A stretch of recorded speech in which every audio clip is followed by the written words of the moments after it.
Good morning and welcome back po sa lahat mga kababsi. So ngayon magluto pa tayo ng napakasarap, napaka-tender at napaka-juicy po ng fried chicken.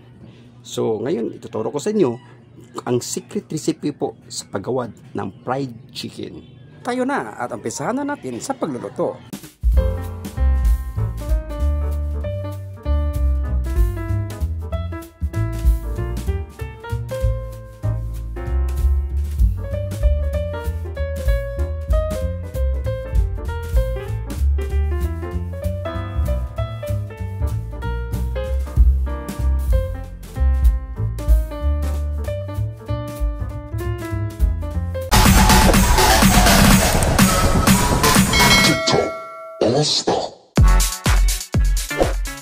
So dito mga kababsi, mayroon po tayong bowl na prepare po.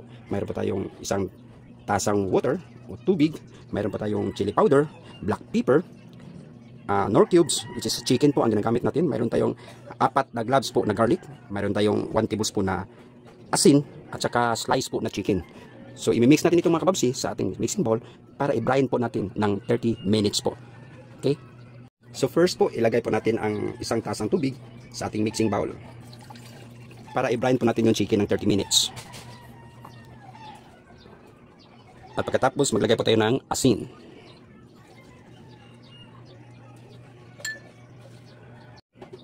Then ilagay natin yung black pepper at saka chili powder, sabay natin ito.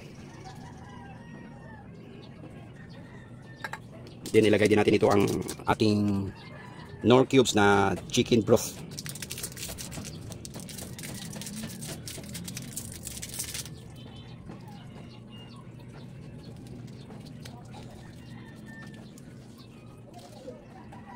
Yan.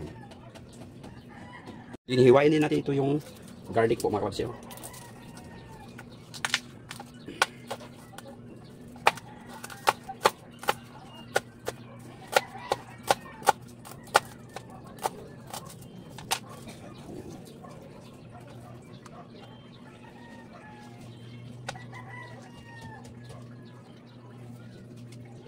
Din i-mix natin ito mga kababsi.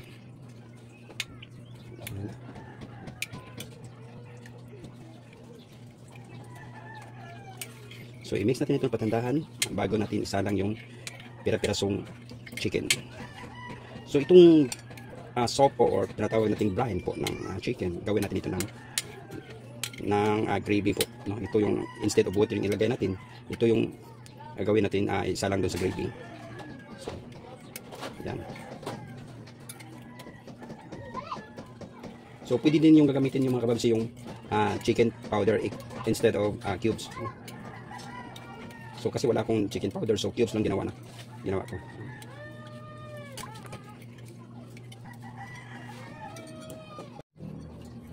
So pwede na natin itong haluin mga kababsi, no? Pagkatapos natin itong ma-mix ng buo, so ilagay na natin yung chicken. Yan.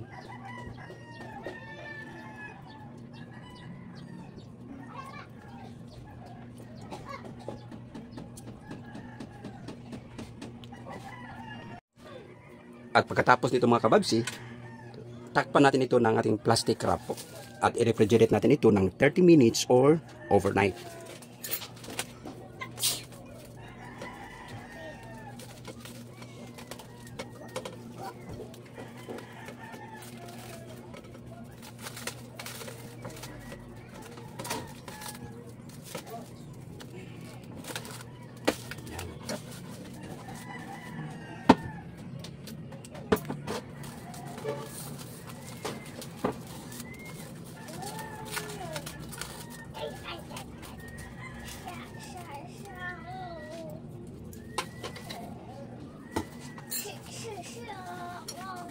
So ito na po mga kababsi, no? I-refrigerate natin ito ng overnight or 30 minutes po.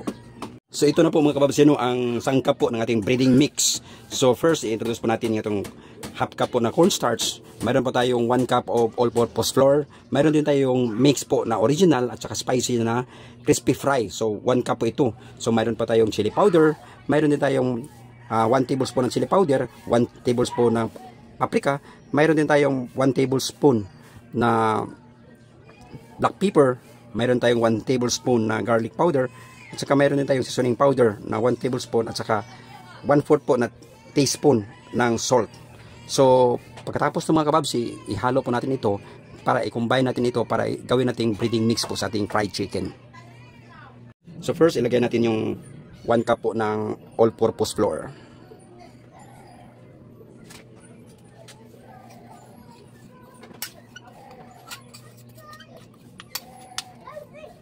Then, isabay natin yung 1/4 po, half cup po ng cornstarch. Then, isunod naman natin yung mix po ng crispy fry. 1 cup po ito. So, itong crispy fry, ito mga kababs, ito yung nagbibigay lasa po sa ating breading mix kasi lahat mayroon na siyang mix dito. Ito original at saka yung spicy, hinalo natin. Ilagay natin yung black pepper, chili powder at saka paprika,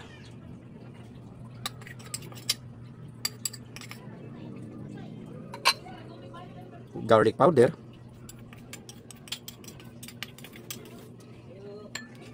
then meron tayong seasoning powder at saka asin.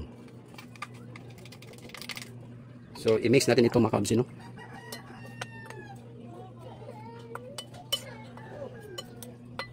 Mix natin ng maigi po para makumbahin po lahat, balance po.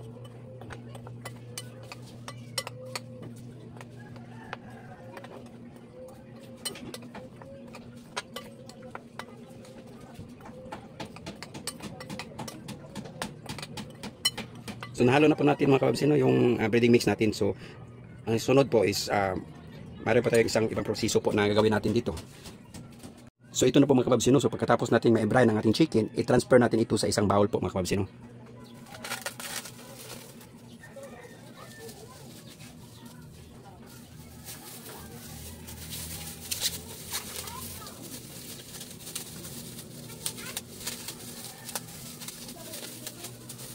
So maglagay po tayo ng labs po mga kababs.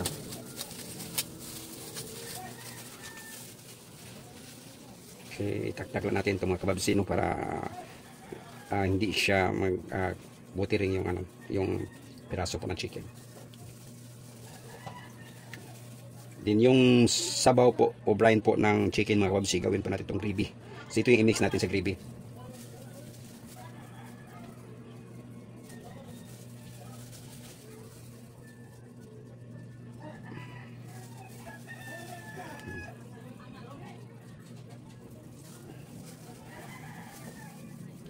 So, after 30 minutes po ito mga kababs, kinuha na natin sa ref para i-transfer po natin ito sa bowl.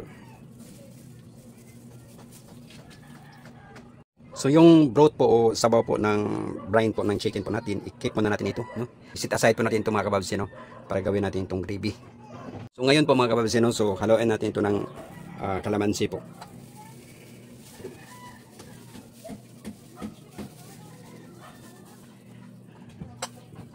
At garlic garlic po na powder. May lang natin mga kababs. Diyan.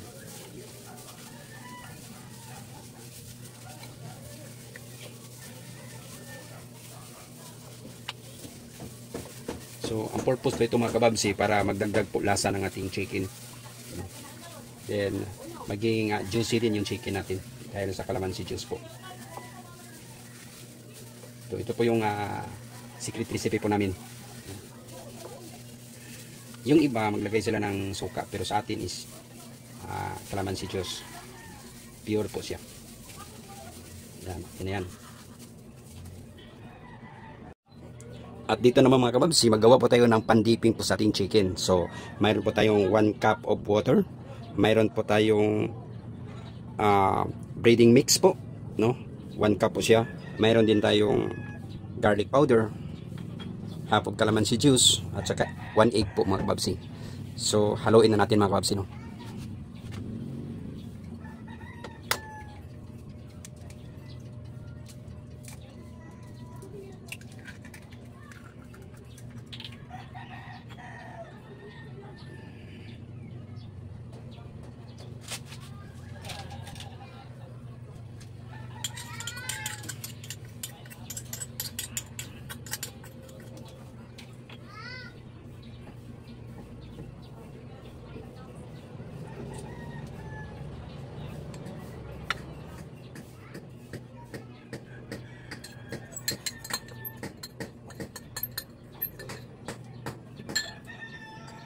Then i-mix lang natin mga kababs, no?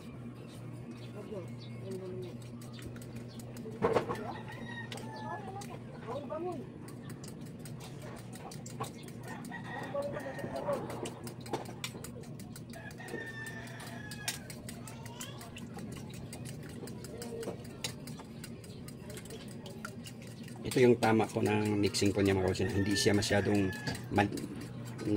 sticky. Meron siyang konting tubig-tubig po mga kababs. Kasi mayroon pa tayong position nito kung paano gagawin. Para ipakita ko sa inyo kung ano ang tamang position po nito. Bakit parang liquid watering po yung dipping po natin.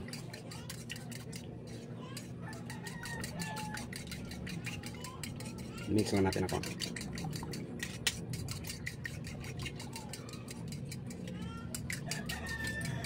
Kung medyo matabang yung taste po niya mga kababs, no? So pwede natin yung lagyan yung asin. So optional lang po yun, yung asin o at saka yung seasoning powder nito. So ito na po mga kababs, no? So ito na po mga kababs, no? Mag-start na po tayo sa pagluto ng ating fried chicken. So mainit na po yung mantika mga kababs, no? So mag-start na po tayo sa ating first process po mga kababs, no? So ito yung isang pirasong manok po mga kababs. I-dip muna natin dito sa ating breading mix.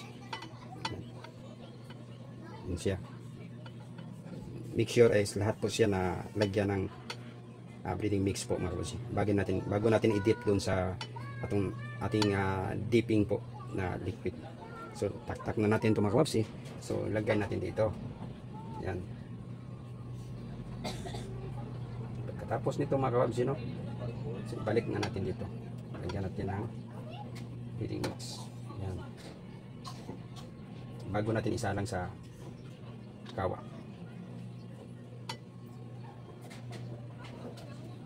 Lahat siya dapat mayroon siyang pa. Yan.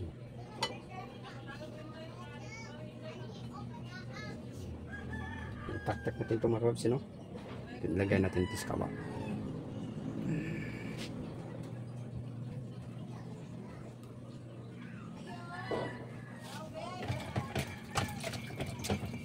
So lohit lang po mga kababs, para hindi siya mapahig yung yung balat po ng chicken natin.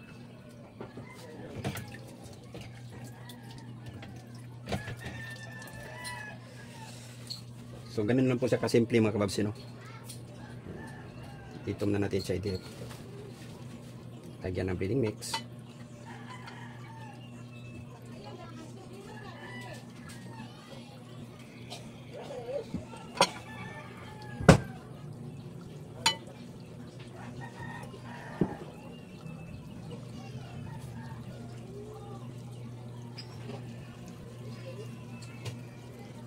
Ganito lang po siya kasimple mga kababs, no? Sa secret reveal po ito mga kababs.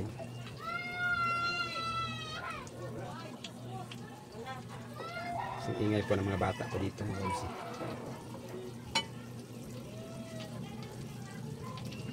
So low heat lang po yung heat temperature po natin mga kababs, no? Set natin ng low heat temperature.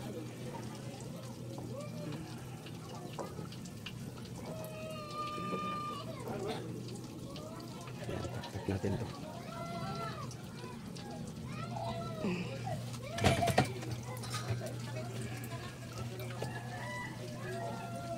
So yung time cooking po niya mga kababs, no? So 10 to 15 minutes po luto na po yung chicken po natin mga kababs, no? Hindi natin masyadong palakasin yung apoy at saka yung patagalin pa mga kababs para at least juicy po yung laman ng ating chicken po mga kababs. At kung maglagay po tayo ng oil po mga kababs sa ating kaldero o pan o whatsoever po, is dapat naka-deep fry po yung chicken po natin na sa pagluto po natin ng chicken joy para makita po natin yung tama po yung crispy po ng balat at saka yung juicy po ng kanyang loob po naman po ng karning manok. So balance po yung pagkaluto po niya mga kababs. So yung iba pag hindi po naka-deep fry po siya mga kababs, so hindi pantay yung pagkaluto ng chicken, kaya i-deep fry po natin ito. Yung ibang mga kababs, bago nila isalang doon sa pinakulong mantika mga kababs, paglagay nila ng breading mix, ibabad muna nila ng 10 to 15 minutes. So yun sa akin, diretso lang siya para at least yung balat po niya is magbabol po siya. Pagkatapos ng maglagay ng breading mix, diretso siya kaagad sa kawa para at least yung balat po niya is magbabol po. So kung tingnan natin yung labasan niya is parang totoo po siya yung chicken joy po mga kababsi.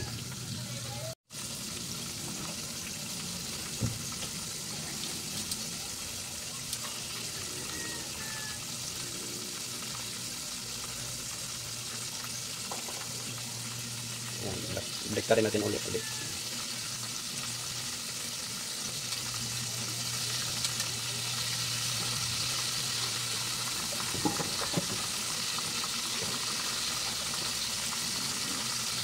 Lumulutang na po yung chicken po niya mga kababsi, no? So it means malapit na itong maluto. Basta yung identification po niya mga kababsi, pag lumutang po yung chicken sa mantika po, ito yung malapit na po siyang maluto po.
Mabango na po yung lumabas po yung aroma po niya mga kababsin dahil sa mga spices po na nilagay natin.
5 minutes na lang po mga kababs, no?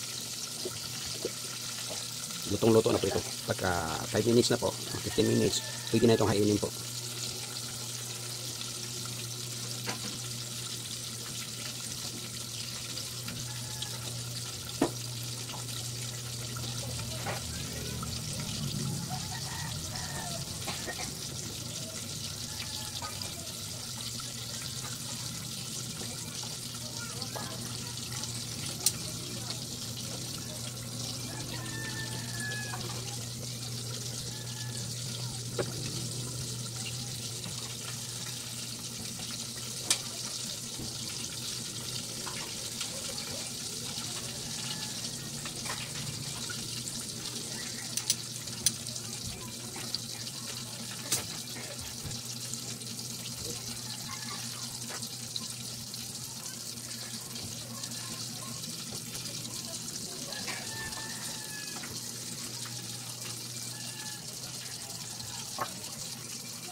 So ito na po mga kabs, no? Luto na po yung first po na part po na isa lang natin, no? Yung 2 piraso. So Hainin na po natin. So, pag wala tayong strainer po mga kabsi, maglagay po tayo ng tissue po para at least yung oil po niya, it's oil po niya, punta sa tissue.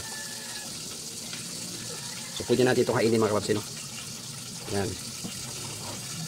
So, tingnan natin yung, focus natin yung ano. Ganda yung pagkaluto mga kabsi, no? Yan.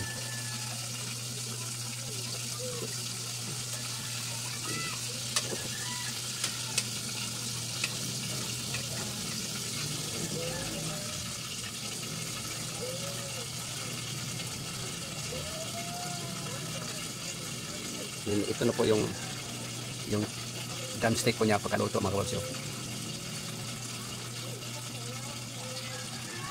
Ganda siyang tingnan. Tamang-tama yung pagkaluto niya mga kababs. Ito na po mga kababs.